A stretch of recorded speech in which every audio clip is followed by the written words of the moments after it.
তো এই সালাত আপনি যেমন নিজে আদায় করেন, আপনার পরিবারে যাদের উপরে আপনার কর্তৃত্ব খাটে, যাদের উপরে আপনার পাওয়ার খাটে, যাদেরকে আপনি ডান দিকে বললে ডান দিকে যেতে বাধ্য, বাম দিকে বললে বাম দিকে যেতে বাধ্য, আপনার স্ত্রীকে বলবেন আপনি সালাত আদায় না করলে আপনার ভাত বন্ধ, সন্তানকে বলবেন সালাত আদায় না করলে ভাত বন্ধ, সালাত আদায় না করে বাড়িতে থাকার অনুমতি নেই।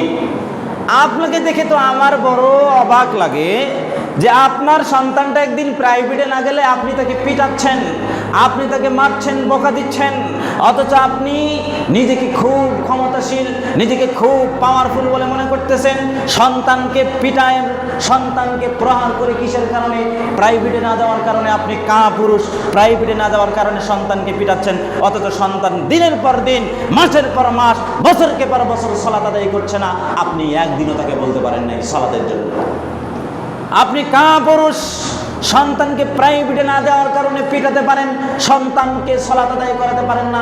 আপনি কিসের পুরুষ? আপনি কিসের পুরুষ? আপনার কিসের এত ক্ষমতা? আরে আপনাকে আল্লাহ রসুল দেখে দেখে বলছেন যে মুরু আওলাদাকুম বিসসালাহ ওয়া হুম সাব'উ সিনিন।